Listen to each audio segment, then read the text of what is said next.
چینی صدر شی پنگ یونگ کا تیسری بار منتخب ہونا اور سعودی عرب کا اور ایران کا تعلقات بحال ہونا یہ انتہائی خوش آئند ہے، اور اس سے چین جو اسلامی دنیا میں اور مڈل ایسٹ میں اس کا رول بڑھے گا، اور امریکہ ہمیں مشورہ دے رہا ہے کہ ہم IMF سے اپنے مسئلے خود ہی حل کر لیں، اور ہندوستان کے ساتھ تجارت اور کشمیر کے مسئلے پر وہ بات چیت کے لیے تیار ہے، کرانے کے لیے تیار ہے۔ پاکستان کے حالات جو ہیں کہ ضلع شاہ کی جو پوسٹ مارٹم رپورٹ ہے 4 دن ہو گئی ہے، اس کا کوئی مقدمہ درج نہیں ہو رہا، اور نہ ہی KPK کی الیکشن ڈیٹ مل رہی ہے۔ KPK پہ فضل الرحمان نے سمدی کو لگا کے قبضہ کر لیا اور وزارتوں میں انگوٹھا رکھ کے ان سے ہاؤسنگ اور مواصلات اور مذہبی امور کا قبضہ لے لیا۔ PDM بیسیکلی ٹوٹ چکی ہے۔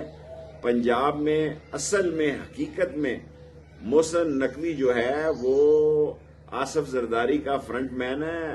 شہباز شریف کو غلط فہمی ہوئی ہے۔ خود مونس نے مجھے کہا کہ ہمارے بھائیوں کو لڑانے اور ہمارے گھروں میں پھوٹ ڈالنا بھی محسن نقوی کا کام ہے۔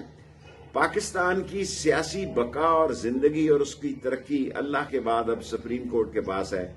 اگر سپریم کورٹ نے اپنے فیصلے پر منوعن عمل نہ کروایا تو پاکستان جو ہے شدید ترین بحران میں داخل ہو جائے گا۔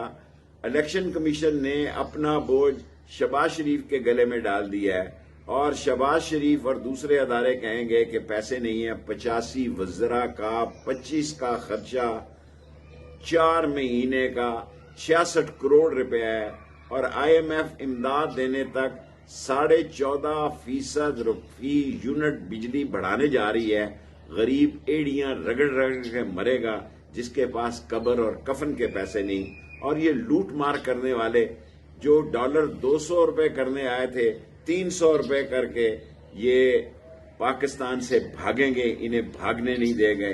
انشاءاللہ اسلام اور پاکستان کی فتح ہوگی اور انہیں شکست ہوگی۔